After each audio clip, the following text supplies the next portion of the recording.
Hello students, आप सभी अच्छे होंगे ऐसा उम्मीद है। आज हम लोग पढ़ेंगे क्लास 10th का फिजिक्स। और फिजिक्स के अंतर्गत हम लोग सबसे मोस्ट इंपॉर्टेंट टॉपिक पढ़ेंगे, चैप्टर पढ़ेंगे जिसका नाम है विद्युत धारा, जिसको कहते हैं इलेक्ट्रिक करंट। बहुत ही लाजवाब चैप्टर है। अगर फिजिक्स की चर्चा की जाए और इसमें इलेक्ट्रिक करंट, इलेक्ट्रिक के बारे में ना पढ़ा जाए तो फिर ये अधूरी कहानी हो जाएगी, अधूरी बात हो जाएगी। फिजिक्स के अंतर्गत इलेक्ट्रिक करंट, इलेक्ट्रिक के बारे में पढ़ना तो समझिए बहुत ही इंपॉर्टेंट है। यह ठीक उसी प्रकार से अधूरा हो जाएगा जब हम जैसे सब्जी बनाते हैं और उसमें नमक ना डालें और उसके बाद सब्जी की चर्चा करें तो ये अधूरी कहानी, अधूरी बात हो जाएगी। ठीक उसी प्रकार से हम लोग आज फिजिक्स के बारे में देखेंगे, पढ़ेंगे, सीखेंगे और समझने का प्रयास करेंगे। बहुत ही इंटरेस्टेड है और लॉजिकल भी है और कॉन्सेप्चुअल भी है। तो आशा नहीं बल्कि पूर्ण विश्वास है कि हमारी कॉन्सेप्ट बताने का तरीका आपको पसंद जरूर आएगा। ऐसी मैं उम्मीद से ही क्लास लेता हूं। हम लोग पढ़ेंगे इलेक्ट्रिक करंट, जिसको कहते हैं विद्युत धारा। इस चैप्टर के अंतर्गत हम लोग क्या पढ़ेंगे, सबसे पहले उसके बारे में हम लोग समझ लेते हैं, जान लेते हैं कि इलेक्ट्रिक करंट में क्या क्या हम लोगों को पढ़ना है। तो जब इसकी चर्चा करते हैं विद्युत धारा, तो इसके अंतर्गत हम लोगों को पढ़ना आवेश, जिसको कहते हैं चार्ज। आवेश, चार्ज, ये सारी चीजों को हम लोगों को पढ़ना है। लेकिन उससे पहले हम लोग थोड़ा सा कांटेक्ट हो लेते हैं। Good morning, hello, good morning, नमस्कार, सत श्री अकाल, राम राम, आदाब। आई होप कि आप सभी अच्छे होंगे, मस्त होंगे, तंदुरुस्त होंगे, ज़बरदस्त होंगे और अपनी परीक्षा की तैयारियों में आप लोग व्यस्त होंगे। तत्पश्चात श्याम्स एकेडमी की ओर से आप सभी को अमन नमन चमन और मैं श्यामनंदन आप सभी को करता हूं हार्दिक अभिनंदन। इलेक्ट्रिक करंट के अंतर्गत हम लोगों को पढ़ना है आवेश, जिसको कहते हैं चार्ज। इसको पढ़ना है, क्या है नहीं है वो तो बाद की कहानी है। इसके बाद हम लोग देखेंगे विद्युत धारा, इलेक्ट्रिक करंट, विभव, विभवांतर, ओम का नियम पढ़ना है और उसका सत्यापन करना है। ओम का नियम भी हम लोगों को इसी के अंतर्गत पढ़ना है और उसका सत्यापन। प्रतिरोध क्या है, प्रतिरोधकता, प्रतिरोध, प्रतिरोधकता को पढ़ना है। प्रतिरोध का समूहन पढ़ना है, जिसको हम श्रेणी क्रम और समांतर क्रम में बांटते हैं। विद्युत उपकरण पढ़ना है एवं उनके संकेत, जो इलेक्ट्रिक अप्लायंसेज होते हैं उसके बारे में नाम जानना है और उसका संकेत क्या होता है इसके बारे में हम लोगों को पढ़ना है। विद्युत बल्ब की संरचना पढ़ना है। स्ट्रक्चर ऑफ इलेक्ट्रिक बल्ब, विद्युत बल्ब की संरचना के बारे में हम लोगों को पढ़ना है। विद्युत धारा का तापीय प्रभाव पढ़ना है। विद्युत शक्ति पढ़ना है।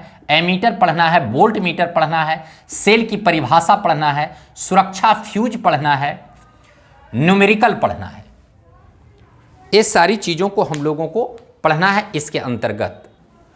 ये सभी जितने भी पॉइंट्स आप देख रहे हैं, मोस्ट इंपॉर्टेंट पॉइंट्स, इस सारे बिंदु पर हम लोग चर्चा करेंगे और डिटेल से पढ़ेंगे और कॉन्सेप्ट के माध्यम से पढ़ेंगे। यदि आप पढ़ाई करते हैं, इस माध्यम से समझने का प्रयास करते हैं, तो मुझे नहीं लगता है कि आपको इलेक्ट्रिक करंट में कहीं भी आपको दिक्कत होगी। लास्ट में हम लोगों को पढ़ना है न्यूमेरिकल, जो कि आपका 6 नंबर का भी आ सकता है और 2 नंबर के भी प्रश्न पूछे जाते हैं न्यूमेरिकल से। तो विद्युत धारा के अंतर्गत हम लोग लास्ट जब इस सारा थ्योरी को कंप्लीट करेंगे तो हम लोग लास्ट में न्यूमेरिकल को भी पढ़ेंगे।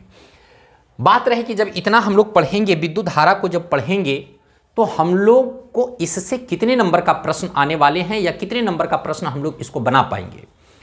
बच्चों आप ध्यान देंगे, हम लोगों का जो क्वेश्चन आता है फिजिक्स के अंतर्गत, अगर उसको हम देखें टाइप वाइज देखें तो फर्स्ट टाइप में ऑब्जेक्टिव आता है जो बहुत विकल्पीय होते हैं और वो 1 नंबर का होता है। इसके बाद सब्जेक्टिव होता है 2 नंबर का और एक लॉन्ग क्वेश्चन होते हैं 6 नंबर का। फिजिक्स के अंतर्गत जो लॉन्ग क्वेश्चन आते हैं वो 6 नंबर का प्रश्न पूछे जाते हैं, यानी 1 नंबर, 2 नंबर और 6 नंबर। बात रही 1 नंबर, 2 नंबर और 6 नंबर, तो 1 नंबर का जो क्वेश्चन आपको पूछा जाएगा, 1 नंबर का जो क्वेश्चन पूछा जाएगा, लगभग 5 क्वेश्चन पूछा जाएगा, यानी 5 नंबर का। उसके बाद 2 नंबर का जो प्रश्न पूछे जाएंगे, लगभग 2 क्वेश्चन पूछे जाएंगे, 2 दूना 4 नंबर का, और 1 आपका जो होगा 6 नंबर का प्रश्न, लगभग एक क्वेश्चन पूछे जाएंगे 6 नंबर का, यानी 6 4 10 5 15, लगभग 15 नंबर का प्रश्न इससे आपको बनने वाला है और इससे पूछा जाता है इस चैप्टर के अंतर्गत। यानी इलेक्ट्रिक करंट से लगभग 15 नंबर के क्वेश्चन, मोर और लेस, कुछ क्वेश्चंस कम भी कभी आ सकते हैं, कुछ क्वेश्चंस ज़्यादा भी आ सकते हैं, वो कोई विशेष मायने मतलब नहीं रखता है। 1-2 नंबर ये बढ़ भी सकता है और 1-2 नंबर घट सकता है, इसको आप समझ कर करके ही चलेंगे। तो कहने का तात्पर्य ये हुआ कि यदि हम लोग इसको कॉन्सेप्ट से अच्छी तरह से देख लेते हैं, विद्युत धारा इलेक्ट्रिक करंट, तो लगभग हम लोगों को लगभग आपको 15 नंबर के प्रश्न आप इससे बना सकते हो। तो फिर हम लोग इसको बारी बारी से हर एक पॉइंट की चर्चा करते हैं और हम इस सेशन को आगे बढ़ाते हैं। आप लोग ध्यान से सुनेंगे, समझेंगे, प्रयास करेंगे, और यदि आपको पसंद आए तो आप सब्सक्राइब कीजिए, अदरवाइज सब्सक्राइब करने की कोई ज़रूरत नहीं। क्यों बार बार आपको नोटिफिकेशन डिस्टर्ब होंगे? यदि आपको इसकी आवश्यकता है तो आप ज़रूर सब्सक्राइब कीजिए, और नहीं तो आपको अगर आवश्यकता नहीं है तो अपने बच्चों भाइयों के पास आप इसको शेयर कर दीजिए, उनको लाभ लेने का मौका भी दीजिए। और बस शेयर ही आप लोगों के माध्यम से जो होता है वही हम लोगों के लिए मोटिवेशन का काम करता है, आप भी समझ रहे होंगे। तो हम लोग आगे बढ़ाते हैं इसको और बारी बारी से हर एक पॉइंट का चर्चा करते हुए हम लोग समझने का प्रयास करते हैं। अब हम लोग देखेंगे इसके अंतर्गत सबसे पहला फर्स्ट जो पॉइंट है इलेक्ट्रिक चार्ज, इलेक्ट्रिक करंट, मतलब विद्युत धारा क्या है। विद्युत धारा को समझने से पहले हम लोग उसमें एक पॉइंट आती है जिसका नाम है आवेश, जिसको हम कहते हैं चार्ज। तो चार्ज क्या होता है? चार्ज जो है कहता है किसी पदार्थ का वह भौतिक राशि, आपको पता होनी चाहिए किसी भी पदार्थ का, मान लेते एक पदार्थ है और आपको यह भी पता है कि किसी भी पदार्थ का जो सबसे छोटा कण है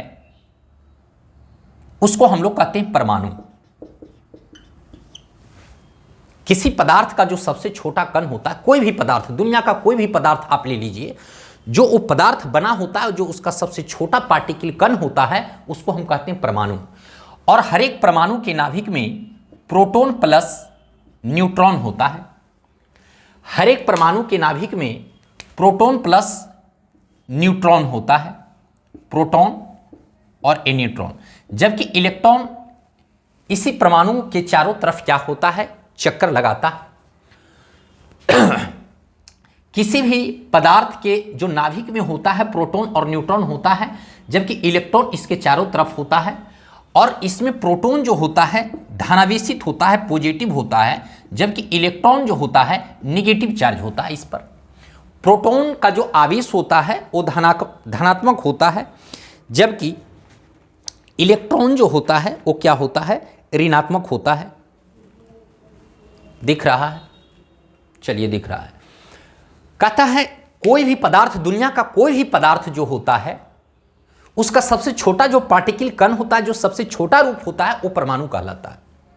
और हर एक परमाणु के नाभिक में प्रोटॉन और न्यूट्रॉन होते हैं, जबकि उसके चारों तरफ जो होता है इलेक्ट्रॉन चारों तरफ उसका चक्कर लगाता है। यानी दो प्रकार के आवेश होते हैं, एक प्रोटॉन और दूसरा इलेक्ट्रॉन। प्रोटॉन पर जो होता है पॉजिटिव चार्ज होता है, जबकि इलेक्ट्रॉन पर नेगेटिव चार्ज होता है। लेकिन कहने का मतलब है कि यदि अगर प्रोटॉन का जो वैल्यू है 6 है और इलेक्ट्रॉन का जो वैल्यू है वो 6 है, तो बताइए इसमें कौन सा आवेश होगा?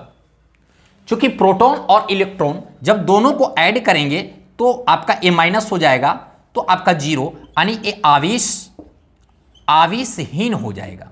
यानी कोई भी पदार्थ जो होता है, परमाणु जो होता है, वो आवेशहीन होता है।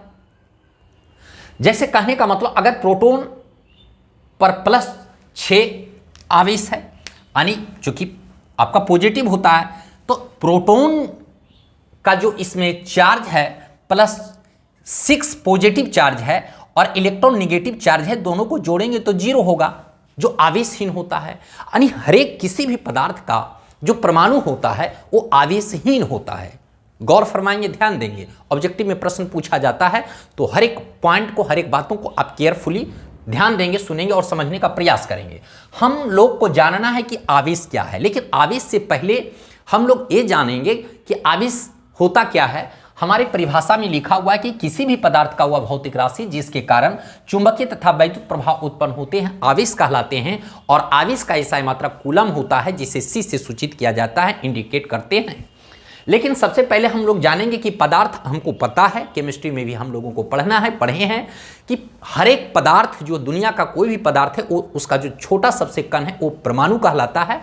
और परमाणु के नाभिक में जो है आपके पास प्रोटॉन और न्यूट्रॉन होते हैं, जबकि उसके कक्षा में इलेक्ट्रॉन चक्कर लगाते हैं। एक प्रत्येक परमाणु की कहानी है। इसके साथ साथ आप लोगों को यह भी जानना है कि परमाणु के 3 मौलिक कण होते हैं। परमाणु के जो होते हैं 3 मौलिक कण होते हैं। परमाणु के 3 मौलिक कण होते हैं। 3 मौलिक कण होते हैं। पहला इलेक्ट्रॉन, क्या? इलेक्ट्रॉन। दूसरा प्रोटॉन, प्रोटॉन। और तीसरा जो होता है न्यूट्रॉन होता है। क्या होता है? न्यूट्रॉन होता है। ये 3 मौलिक कण होते हैं। हर एक परमाणु के 3 मौलिक कण हैं, यानी हर एक परमाणु 3 कणों से मिलकर बना है। हर एक परमाणु जो है 3 कणों से मिलकर बना है। हर एक पदार्थ का सबसे छोटा कण परमाणु कहलाता है। ध्यान देंगे, हर एक पदार्थ का जो सबसे छोटा कण होता है वो परमाणु कहलाता है। परमाणु के नाभिक में 2 कण होते हैं, प्रोटॉन और न्यूट्रॉन। प्रोटॉन पर पॉजिटिव चार्ज होता है, जबकि न्यूट्रॉन जो होता है ये आवेशहीन होता है। आवेशहीन होता है न्यूट्रॉन। और इलेक्ट्रॉन पर निगेटिव चार्ज होता है। अगर किसी परमाणु में 6 प्रोटॉन है और 6 इलेक्ट्रॉन है तो इस पर कौन सा आवेश होगा? कोई आवेश नहीं होगा, आवेशहीन होगा, न्यूट्रल होगा। वो कुछ नहीं, एकदम इस तरीके से थुथुर नियर पड़ा रहेगा, नाम लेगा, हेलो, ऐसे भकभकाएगा, फिर शांत हो जाएगा। मतलब न्यूट्रल रहेगा। किसी भी अट्रैक्शन और मतलब रिपल्सन की उसमें जरूरत नहीं पड़ेगी। उसमें कोई आकर्षण और विकर्षण का गुण नहीं उस टाइम देखने को मिलेगा। अगर उस पर 6 आपका चार्ज, प्रोटॉन का अगर पॉजिटिव चार्ज 6 और इलेक्ट्रॉन का नेगेटिव चार्ज 6 है, दोनों को जोड़ेंगे तो 0 हो जाएगा, जिसको आवेशहीन कहते हैं। इसलिए परमाणु जो होता है आवेशहीन कण है। ध्यान से सुनेंगे, समझेंगे और हम लोग आगे बढ़ेंगे कि कैसे हम लोग इस चीज को। दूसरी बात, परमाणु के 3 मौलिक कण होते हैं, जिसको इलेक्ट्रॉन, प्रोटॉन और न्यूट्रॉन कहते हैं। हर एक परमाणु में 3 मौलिक कण होते हैं, जैसा कि हम यहां पर बताने का कोशिश किया, बताया। हर एक परमाणु में 3 मौलिक कण होते हैं, इलेक्ट्रॉन, प्रोटॉन और न्यूट्रॉन। बारीक से समझना, हम लोग 0 लेवल से शुरू करेंगे और ऊपर तक जाने का प्रयास करेंगे। तो एकदम हर एक पॉइंट को समझने का हम लोग क्या करेंगे, इसमें प्रयास करेंगे। तो शायद आप इतनी सी बातों को समझ गए होंगे। इसके बाद और हम इस चीजों को समझाने का प्रयास करेंगे, लेकिन उससे पहले आप देख लीजिए, परिभाषा आप लिख लीजिएगा। कहता है किसी भी पदार्थ का, पदार्थ समझिए, हर एक पदार्थ, दुनिया का हर एक चीज पदार्थ है। देख सकते हैं, सुन सकते हैं, समझ सकते हैं, सारा पदार्थ है। या जिसमें दरम्यान होता है, 9th 10th में हम लोगों को ये पढ़ना है कि पदार्थ किसे कहते हैं। वैसा वस्तु जो स्थान घेरता हो, जिसमें दरम्यान होता है, पदार्थ कहलाता है, उसको हम पदार्थ कहते हैं। तो अब यहाँ से समझिए कि किसी पदार्थ का वह भौतिक राशि जिसके कारण चुंबकीय तथा वैद्युत प्रभाव उत्पन्न होते हैं, वह भौतिक राशि जिसके कारण जो होता है चुंबकीय तथा वैद्युत प्रभाव उत्पन्न होता है, आवेश कहलाता है। मतलब चुंबकीय का मतलब उसमें अट्रैक्शन, आकर्षण और विकर्षण का गुण होनी चाहिए। ठीक उसी प्रकार से जो चुंबकीय गुण होता है, विद्युत में भी वही गुण होता है, आकर्षण और विकर्षण का गुण होता है। अगर ऐसा गुण उत्पन्न होता है तो उसको हम आवेश कहते हैं। और हम इसको डिटेल से, आवेश को अच्छी तरह से समझने का प्रयास करेंगे। हाँ, देखिएगा, इसका SI मात्रक जो होता है कूलाम होता है। इसका SI मात्रक क्या होता है? कूलाम होता है, जिसे हम C से सूचित करते हैं। शायद आप इतनी सी बातों को आप समझ पा रहे होंगे। उसके बाद और हम इसको आगे बढ़ाते हैं। देखिए, हम लोग आवेश को और अच्छी तरह से समझने का प्रयास करेंगे। डेफिनेशन हमने लिखा दिया। इसके बाद हम लोग देखते हैं क्या होता है। मान लेते हैं अगर कोई परमाणु है, एक परमाणु है और इसमें प्रोटॉन की संख्या 6 है और इलेक्ट्रॉन की संख्या आपका -6 है। छोड़ दीजिए, इलेक्ट्रॉन कह दें तो आप समझ ही लीजिएगा कि नेगेटिव चार्ज है। प्रोटॉन की संख्या 6 है और इलेक्ट्रॉन की संख्या 6 है। दूसरी तरफ दूसरा हम परमाणु लेते हैं और इसमें जो है आपका प्रोटॉन की संख्या 6 है, सॉरी 5 है, और इलेक्ट्रॉन की संख्या भी 5 है। ध्यान दीजिएगा, कोई भी पदार्थ का जो एक परमाणु है इसमें प्रोटॉन की संख्या 6 है, इलेक्ट्रॉन की संख्या 6 है। इसमें प्रोटॉन की संख्या 5 है और इसमें इलेक्ट्रॉन की संख्या 5 है। तो अगर हम आपसे बात करें और पूछें कि बताओ बाबू, ये जो परमाणु है, ये पदार्थ का जो छोटा कण परमाणु है, इस पर कौन सा आवेश है?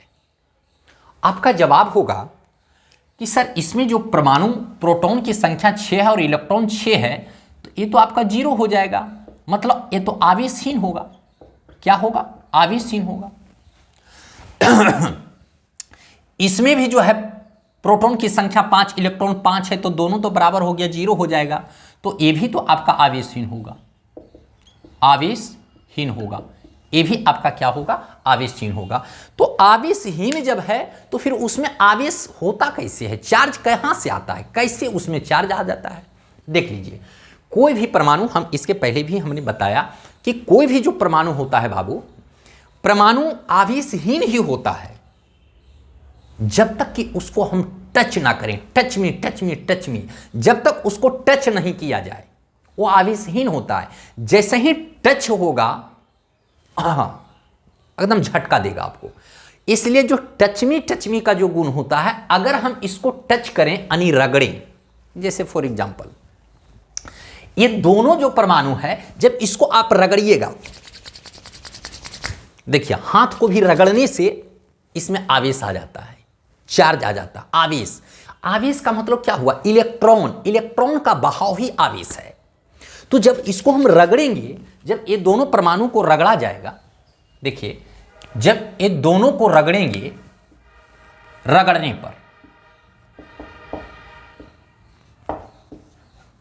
पर जब इसको रगड़ा जाएगा, तो रगड़ने पर क्या होगा कि इससे इलेक्ट्रॉन, या तो इसका इलेक्ट्रॉन टूटकर इसमें जाएगा या तो इसका इलेक्ट्रॉन टूट करके इसमें जाएगा। कब? रगड़ने पर, घर्षण से, टच करने पर। समझ रहे हैं ना? जब ये दोनों परमाणु को रगड़ा जाएगा तो या तो इसका इलेक्ट्रॉन टूट के इसमें जाएगा या तो फिर इसका इलेक्ट्रॉन टूट करके इसमें जाएगा, रगड़ने से, घर्षण से। कहने का तात्पर्य है कि यदि इसको रगड़ते हैं, ये दोनों को रगड़ने पर जब रगड़ते हैं तो प्रोटॉन की संख्या 6 और इलेक्ट्रॉन की संख्या 5, और जब रगड़िएगा तो इसमें आपको मिल जाएगा प्रोटॉन 5 और इलेक्ट्रॉन जो आपका होगा 6 हो जाएगा। देख लीजिए, जब ये दोनों को रगड़े तो रगड़ने से क्या हुआ? इलेक्ट्रॉन टूटा। रगड़ने से इलेक्ट्रॉन क्या हुआ? टूट गया, और टूटने के बाद इससे जो है इलेक्ट्रॉन इसमें चला आया, तो इसमें आ गया तो एक इलेक्ट्रॉन इसमें घट गया और एक इलेक्ट्रॉन इसमें बढ़ गया। समझ रहे हैं? रगड़ने से एक इलेक्ट्रॉन, रगड़ने से टूटता है, घर्षण होता है, टूटा तो एक इलेक्ट्रॉन आप इससे भी इसमें जा सकता है और इससे भी इसमें आ सकता है, दोनों बात हो सकती है। ध्यान देंगे। तो जब ये दोनों को घर्षण किया गया, रगड़ा गया, तो एक इलेक्ट्रॉन इससे टूटकर इसमें चला आया, तो आपका इलेक्ट्रॉन की संख्या इसमें 6 जबकि इसमें इलेक्ट्रॉन की संख्या 5। अब बताएंगे, जब इसमें इलेक्ट्रॉन की संख्या 5 हो गया, तो बताइए इसमें प्रोटॉन की संख्या ज्यादा है तो ये प्लस पॉजिटिव हो जाएगा, यानी धनावेशित हो गया। ये क्या हो गया? धनावेशित हुआ, इस पर धन आवेश आ गया। जबकि इसमें क्या हुआ? इलेक्ट्रॉन बढ़ गया, तो इलेक्ट्रॉन की अधिकता के कारण ये निगेटिव हो गया, यानी ऋणावेशित हो गया। ऋणावेशित क्या हो गया? ऋण आवेशित हो गया।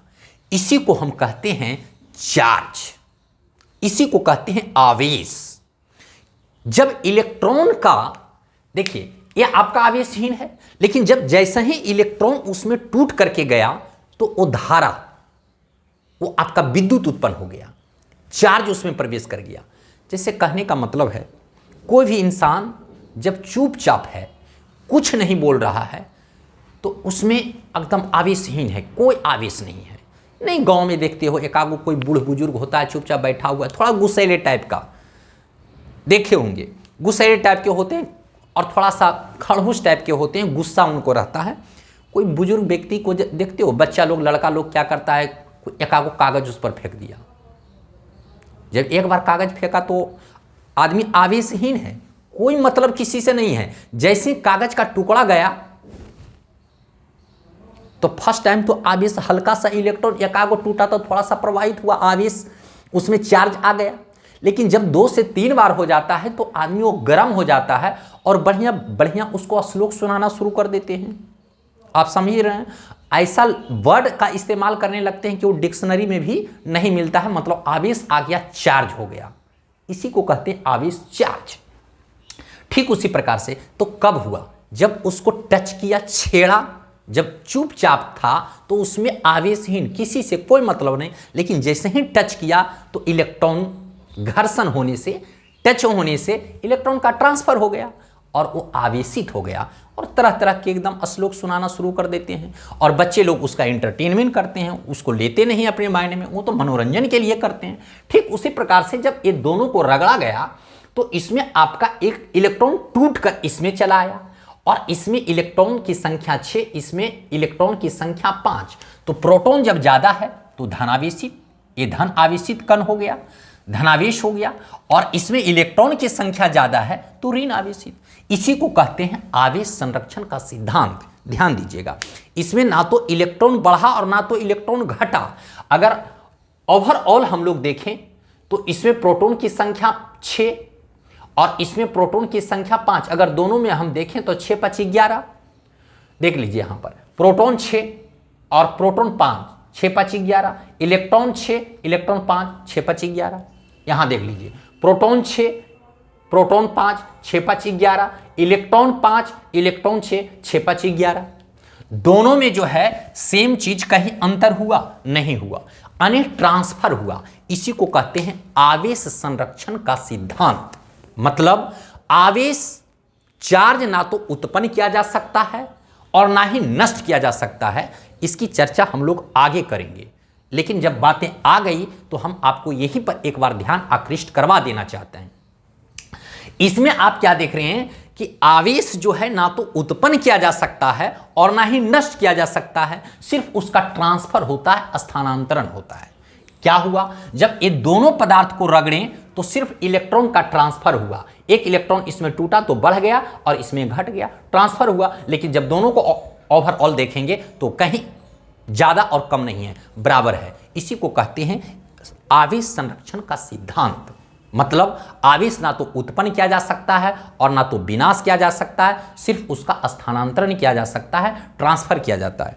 जब आपका संरक्षण के सिद्धांत की बात आ जाए तो किसी भी चीज का संरक्षण हो उसका यही थ्योरी सिद्धांत होता है। जैसे ऊर्जा संरक्षण का सिद्धांत, ऊर्जा ना तो उत्पन्न किया जा सकता है ना तो विनाश किया जा सकता है, सिर्फ उसका रूपांतरण किया जा सकता है। आ रही बात समझ में? ठीक उसी प्रकार से हम लोग यहां पर देखेंगे आवेश संरक्षण, यहां पर हम लोग सीखेंगे आवेश संरक्षण का सिद्धांत।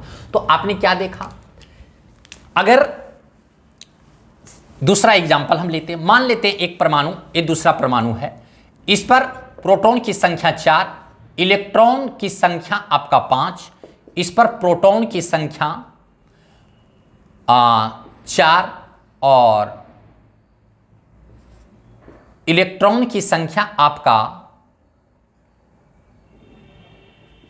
6, या तो बराबर लीजिए भी, इसमें 4 4, इसमें 4। देख लीजिए अभी आप क्या देख रहे हैं, क्या समझ रहे हैं।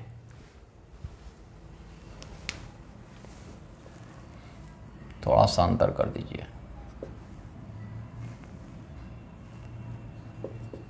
देख लीजिए यहां पे आपको देख रहे हैं कि दोनों परमाणु जो है आवेशहीन है। इस पर प्रोटॉन की संख्या 5, इलेक्ट्रॉन 5 यानी 0 हो जाएगा, आवेशहीन हो जाएगा। जबकि इस पर प्रोटॉन की संख्या 4, इलेक्ट्रॉन 4, ये भी आवेशहीन हो जाएगा। दोनों अभी परमाणु जो है आवेशहीन है, इसमें कहीं किसी पर चार्ज नहीं है, दोनों आवेशहीन है। लेकिन जैसे ही इसको हम रगड़ेंगे, एक दूसरे को रगड़ेंगे, घर्षण करेंगे, रगड़ने, रगड़ने पर। जब इसको हम रगड़ेंगे तो क्या होगा कि इसका इलेक्ट्रॉन रगड़ेंगे तो रगड़ने से क्या होगा, यहां पर प्रोटॉन की संख्या 5 और इलेक्ट्रॉन एक ट्रांसफर इसमें हो जाएगा 4। तो इस पर हो जाएगा, एक मिनट,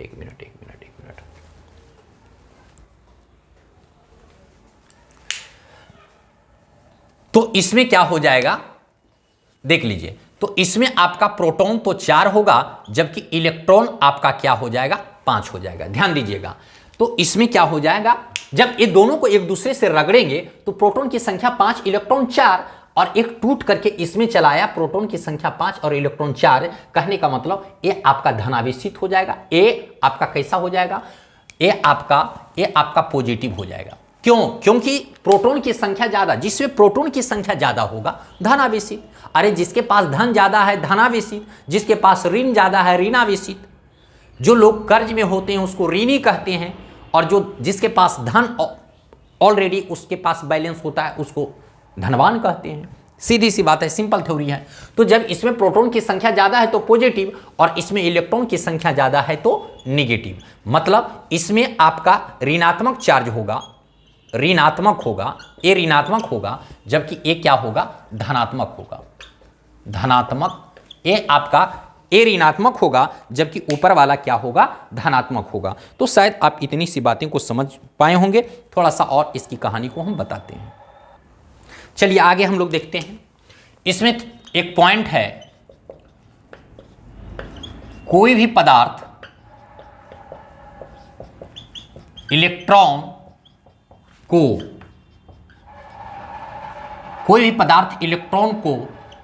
त्याग कर, कोई भी पदार्थ इलेक्ट्रॉन को त्याग करेगा तो पॉजिटिव हो जाएगा, यानी धनावेशित हो जाएगा।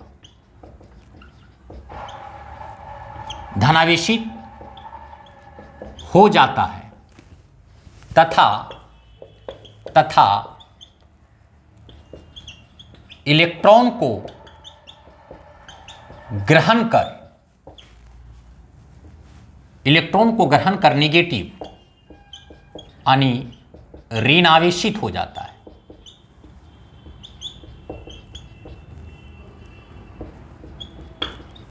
ध्यान दीजिएगा, जब आपका इलेक्ट्रॉन त्याग करेगा, इलेक्ट्रॉन को दे दिया तो इलेक्ट्रॉन दे दिया, ऋण दे दिया, ऋण को खत्म कर दिया, इलेक्ट्रॉन को दे दिया तो धनात्मक हो जाएगा।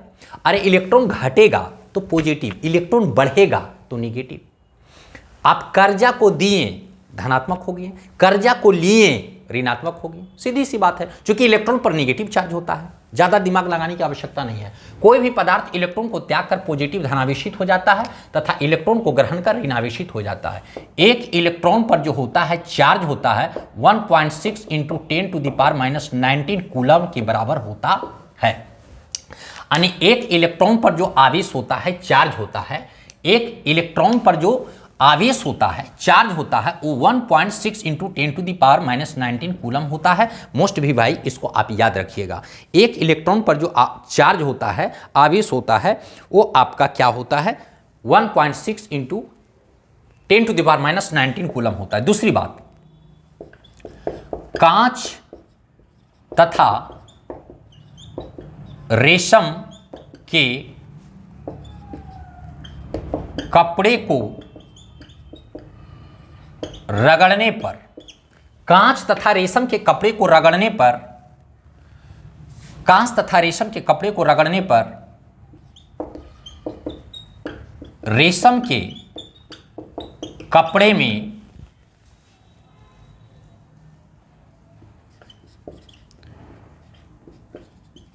ऋण आवेश आ जाता है तथा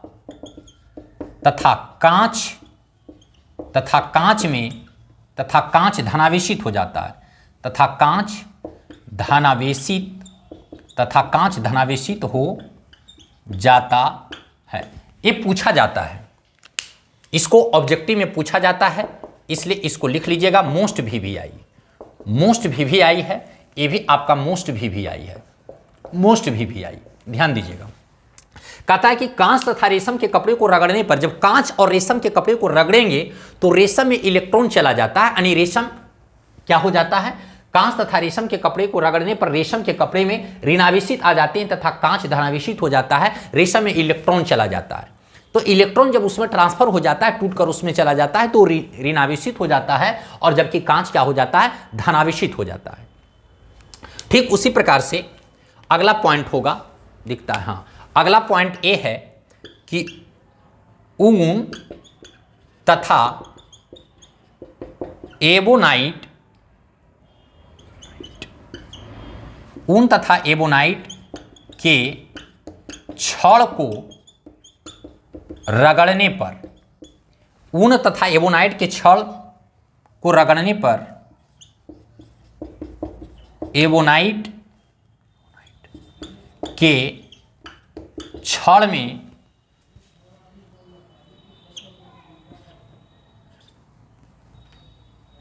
एबोनाइट की छड़ ऋणावेशित हो जाता है,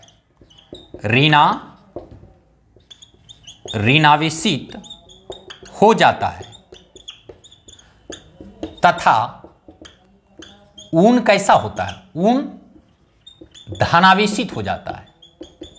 ऊन क्या हो जाता है, धनावेशित हो जाता है। इस सारे पॉइंट को आप लिख लेंगे, इस सारे पॉइंट को क्या करेंगे,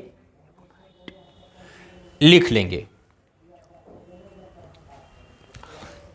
ध्यान दीजिएगा, कोई भी पदार्थ इलेक्ट्रॉन को त्याग कर पॉजिटिव धनावेशित हो जाता है तथा इलेक्ट्रॉन को ग्रहण कर निगेटिव ऋणावेशित हो जाता है। कांच तथा रेशम के कपड़े को रगड़ने पर रेशम के कपड़े में ऋणावेशित आ जाता है तथा कांच धनावेशित हो जाता है। जो बड़ा है उसमें इलेक्ट्रॉन चला जाता है, जैसे कांच और रेशम में रेशम बड़ा है तो इसमें इलेक्ट्रॉन, ऊन और एबोनाइट में आपका एबोनाइट बड़ा है इसलिए इसमें इलेक्ट्रॉन चला जाता है। ये मतलब कुछ नियम नहीं है बल्कि याद करने का, ये 2 पॉइंट चूंकि पूछा जाता है इसलिए इसको याद रखने का एक ट्रिक है, फंडा है, और कोई बात नहीं है, ज़्यादा दिमाग लगाने की आवश्यकता नहीं है। ऋणावेशित हो जाता था, ऊन क्या हो जाता है, धनावेशित हो जाता है। और एक इलेक्ट्रॉन पर जो आवेश होता है 1.6 × 10⁻19 कूलाम इस पर आवेश होता है। एक इलेक्ट्रॉन पर जो आवेश होते हैं इतना कूलाम का आवेश होता है। तो आज हम लोग आवेश क्या है, आवेश के बारे में हम लोग देखा, सीखा, समझने का प्रयास किया, भरसक समझने का प्रयास किया, और आवेश क्या है इसके बारे में हम लोगों ने देखा। तो आज हम लोग क्लास यही एंड करते हैं, ज़्यादा नहीं, अगले फिर हम लोग दूसरे पार्ट में हम लोग इसी का अगला जो टॉपिक है, पॉइंट है, विद्युत धारा किसे कहते हैं, उसको लेकर के हम लोग आएंगे। तो आप समझ गए होंगे कि आवेश क्या है। बस आप सीधी सी मोटी सी बात ऐसे समझिए कि आवेश जो होता है किसी भी पदार्थ में जब इलेक्ट्रॉन की संख्या बढ़ गया वही आवेश है। जैसे हम लोग मोबाइल को चार्ज करते हैं तो चार्ज मतलब क्या, आवेश। डिस्चार्ज है मतलब उसमें आवेश नहीं है, उसको चार्ज करते हैं मतलब इलेक्ट्रॉन का प्रवाह होता है। क्या होता है, उसमें इलेक्ट्रॉन का प्रवाह होने लगता है, वही आवेश हो गया। आ रही बात समझ में? तो उसी को हम क्या कहते हैं, आवेश कहते हैं, उसी को आवेश कहा जाता है। तो बस आज हम लोग यहीं तक रहने देते हैं, फिर अगले एपिसोड में हम लोग देखेंगे पार्ट 2 में विद्युत धारा के बारे में। बहुत सारा पॉइंट है, जितना भी पार्ट होगा छोटे छोटे पार्ट में हम लोग इसको डिस्ट्रीब्यूट कर करके पढ़ने और समझने का प्रयास करेंगे। तो बस लास्ट में मैं विशेष क्या बोलूं, आप समझ ही रहे होंगे। यदि आपको यूजफुल है, उपयोगी ऐसे वीडियो हैं तो आप लाइक सब्सक्राइब जरूर करें और लोगों के बीच आप शेयर करें। अदरवाइज कोई ज़रूरत नहीं है, आप अपने दोस्त साथी संगी जिनकी आवश्यकता है उनके पास आप भेज सकते हैं। धन्यवाद, फिर हम लोग आगे मिलते हैं।